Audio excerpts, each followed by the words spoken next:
El sol caía con fuerza sobre los campos resecos de San Cristóbal cuando Jimena Rivera terminó de arrancar la última mazorca de la hilera. Apenas tenía 12 años, pero sus manos ya estaban tan acostumbradas a la tierra que parecían hechas del mismo barro que sostenía la casa de adobe donde vivía con sus padres. Cada mañana, antes de que el gallo cantara, ella se levantaba a ayudar en el surco, mientras su madre amasaba tortillas y su padre revisaba que las gallinas no se hubieran metido entre las plantas. Aquel día, mientras recogía las mazorcas, Jimena iba contando en voz baja. No era por capricho. Desde pequeña, los números le servían de refugio cuando el mundo se volvía demasiado grande o demasiado triste. Contaba semillas, contaba pasos, contaba nubes, y así, entre cuentas y cuentas, su corazón se sentía menos solo. «Mamá», gritó al ver a Lucía acercarse por el sendero polvoriento, «ya terminé mi parte». Lucía sonrió con esa ternura que solo tienen las mujeres que han visto pasar más penas que alegrías. Le acarició la frente sudada y le acomodó el pañuelo que sujetaba su cabello negro. «Ay, mi niña matemática», murmuró. «Terminas más rápido porque cuentas cada planta». Jimena bajó la mirada y susurró: «Son 49 mazorcas, mamá. 7 por 7. La mujer no entendía muy bien de multiplicaciones, pero se sentía orgullosa de esa cabecita que Dios le había dado tan despierta.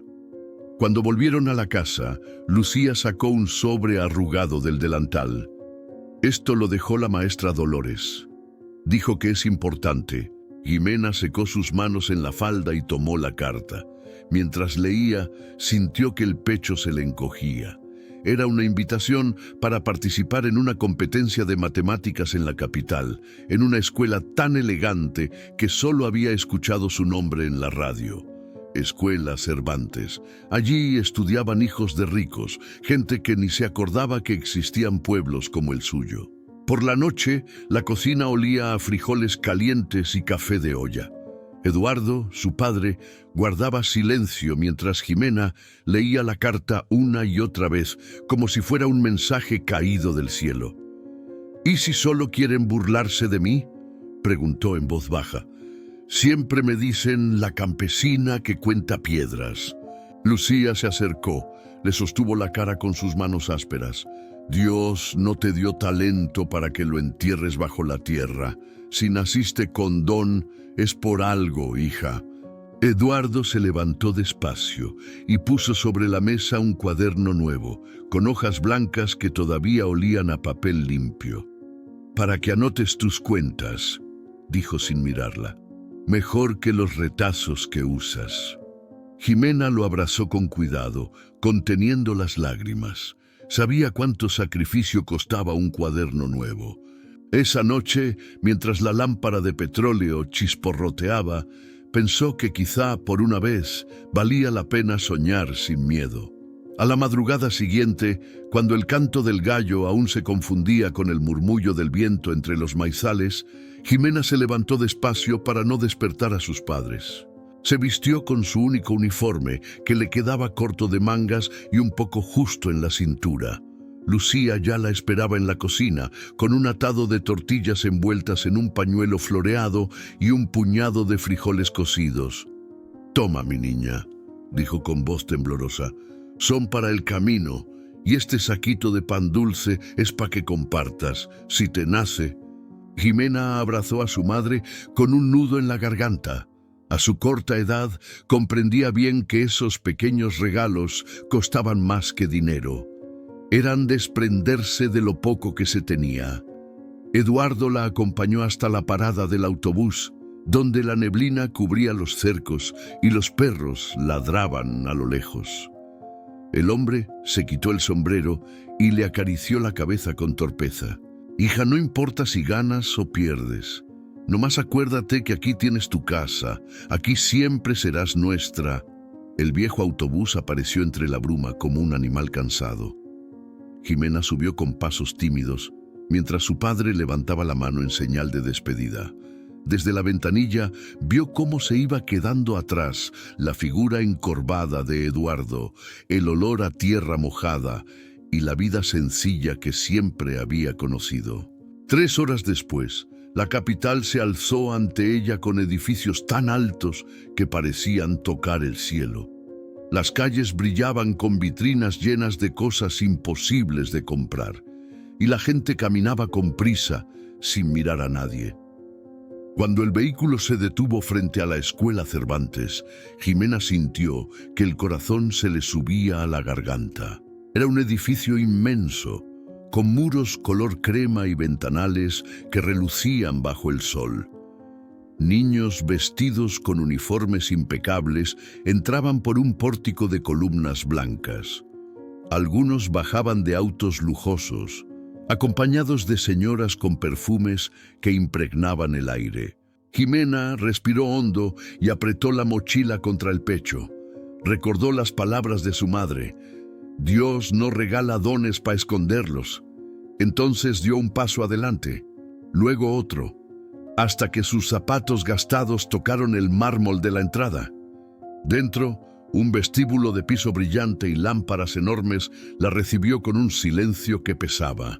En una pared, un letrero dorado decía Triésima Olimpiada Nacional de Matemáticas. Jimena buscó con la mirada un rincón donde sentarse, pero antes de llegar, una voz afilada la detuvo. ¿Tú de qué escuela vienes?, preguntó una niña de trenza perfecta y mirada curiosa. San Cristóbal, respondió en un hilo de voz. Las risitas no tardaron en llegar, como un coro burlón que pretendía recordarle su lugar. Pero Jimena cerró los ojos un instante y pensó en el cuaderno nuevo que dormía en su mochila. Y supo que aunque el miedo la acompañara, no la iba a detener. Las horas siguientes se sintieron eternas. Cada minuto en aquel salón pulcro y lleno de gente bien vestida era un recordatorio de que Jimena venía de un mundo distinto. Cuando la maestra de ceremonia ordenó a los participantes ocupar sus asientos en la primera fila, ella se sentó con cuidado, temiendo que su falda remendada llamara más atención de la que ya traía. A su alrededor, los demás niños sacaban calculadoras modernas, estuches llenos de reglas, compases y lápices especiales. Ella, en cambio, abrió su cuaderno de hojas en blanco y su único lápiz bien afilado, regalo de su padre. Lo sostuvo con ambas manos, como quien sostiene un amuleto. El auditorio se fue llenando de padres con trajes oscuros y madres de semblante orgulloso. Entre ellos, un hombre de cabello entrecano observaba todo con aire distante. Era Alejandro Suárez, empresario famoso y patrocinador del certamen. Sus ojos cansados recorrieron distraídos el salón hasta posarse por puro azar en la niña del uniforme gastado. En ese instante, la directora Cervantes subió al estrado. Con voz engolada, explicó que aquel día se premiaría no solo el conocimiento, sino el esfuerzo y la disciplina. Sus palabras, tan adornadas como vacías, se deshicieron en los oídos de Jimena, que solo pensaba en no fallar. Primera ronda, anunció un juez, proyectando en la pantalla un problema de álgebra básica. Jimena leyó con calma. En su mente, los números se ordenaron como siempre, dóciles, exactos. La respuesta se dibujó tan nítida que parecía que alguien la susurraba. Pero cuando llegó su turno de exponer, su corazón dudó. Si respondía perfecto, todos la mirarían. Si fallaba, podrían olvidarse de ella. Tragó saliva, temblorosa, y escribió un resultado incorrecto. Un murmullo recorrió la sala. El juez frunció el ceño, anotó algo en una hoja y pasó al siguiente participante. Jimena regresó a su asiento sin mirar a nadie. Nadie sabía que había cometido aquel error a propósito. El miedo a destacar era más fuerte que su deseo de brillar. Las siguientes rondas pasaron de la misma manera, un paso adelante, otro atrás, hasta que llegó el problema final. Una ecuación de geometría analítica tan compleja que varios niños se quedaron sin aliento. Ningún participante ha logrado resolverlo en 30 años, anunció el juez con voz solemne. Pueden intentarlo. No afectará a la calificación. Jimena bajó la mirada al cuaderno. Su corazón latía con violencia. Esa ecuación no le era desconocida. La había visto en un libro rescatado del basurero del pueblo, un tomo universitario que estudió a la luz de un candil. Podía quedarse callada, podía pasar desapercibida, pero recordó las manos callosas de su madre amasando tortillas y el orgullo en la voz de su padre. Algo se enderezó dentro de ella. Se levantó despacio, caminó hasta la pizarra.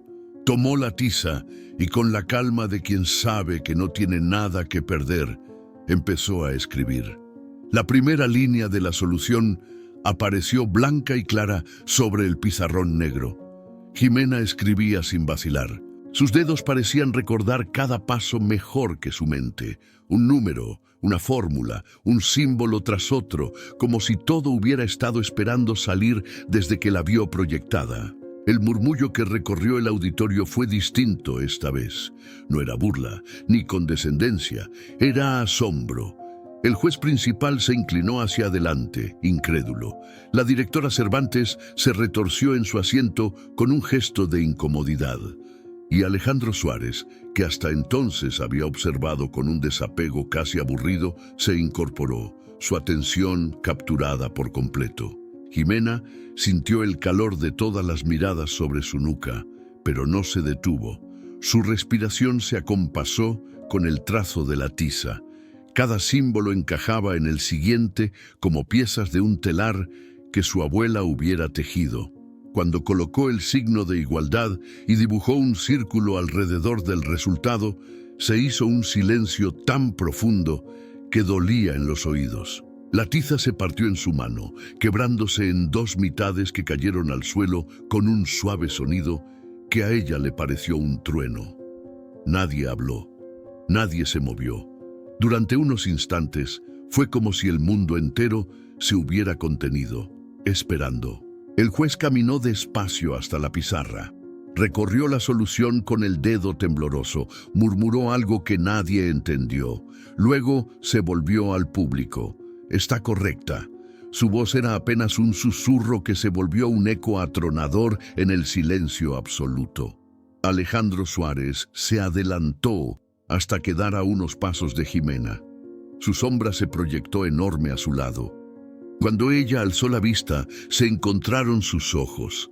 La niña campesina y el empresario millonario, dos mundos que nunca debieron cruzarse y, sin embargo, ahí estaban, mirándose con la misma mezcla de sorpresa y reconocimiento.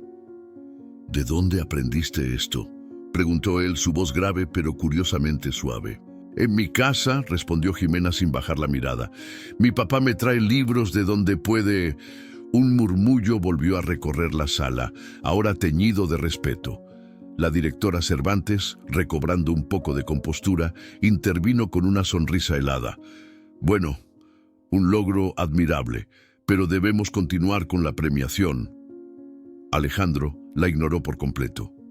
Dio un paso más hacia Jimena. ¿Sabes qué significa lo que hiciste hoy?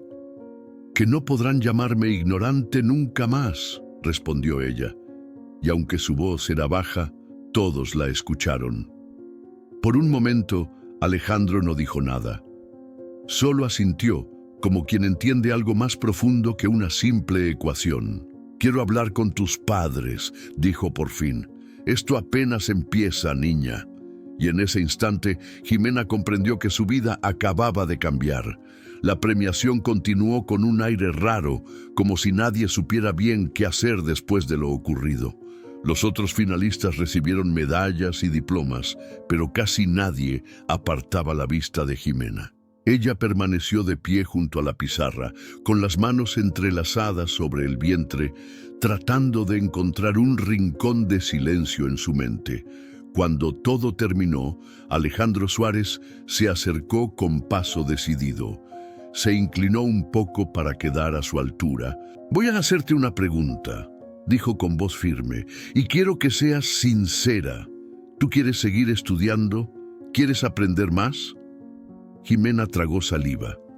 Durante un segundo pensó en su madre amasando tortillas, en su padre llegando sudado del campo con un libro envuelto en periódico viejo. Pensó en las noches de vela, en la vergüenza de su uniforme gastado, en las risas de los otros niños. Sí, respondió apenas un hilo de voz. Quiero... Alejandro se enderezó, satisfecho. Sacó una tarjeta dorada de su chaqueta y se la entregó. Esta es mi fundación. Mañana pasaré por tu casa con mi equipo. Hablaremos con tus padres. Si ellos están de acuerdo, te ayudaremos a estudiar donde mereces. La directora Cervantes se aclaró la garganta incómoda. Señor Suárez, debemos hablar de protocolos, de autorizaciones. No hay nada que hablar, la interrumpió él con calma. La niña resolvió un problema que ningún estudiante ha resuelto en 30 años. No pienso dejar que su talento se desperdicie por culpa de trámites. Jimena bajó la mirada a la tarjeta. Tenía su nombre grabado en letras pequeñas y elegantes. Nunca había visto nada parecido. El viaje de regreso fue más silencioso que la ida. Cuando el autobús llegó al pueblo y se detuvo frente a su casa, Jimena se quedó un instante sentada respirando hondo. Bajó con la mochila al hombro. La luz amarillenta de la lámpara iluminaba el umbral. Su madre estaba ahí, como siempre, esperándola. ¿Y? Preguntó Lucía, mientras le apartaba un mechón de cabello de la frente. Jimena no respondió enseguida. Metió la mano en el bolsillo y sacó la tarjeta. La extendió temblando. Dicen que puedo estudiar en otro lugar, mamá, que puedo aprender más. Lucía la miró en silencio. Sus ojos brillaban con algo más grande que el orgullo, algo que Jimena no supo nombrar. Entonces, dijo Lucía con voz firme, mañana les diremos que sí. Y ahí, bajo la luz mortecina y el canto lejano de un gallo, Jimena entendió que el miedo nunca se va del todo, que siempre estaría ahí, como una sombra. Pero también comprendió que hay días en que una niña campesina se atreve a mirar de frente a la vida y decirle que no piensa rendirse. Y esa noche, al quedarse dormida, soñó con un pizarrón infinito donde podía escribir cualquier futuro que deseara.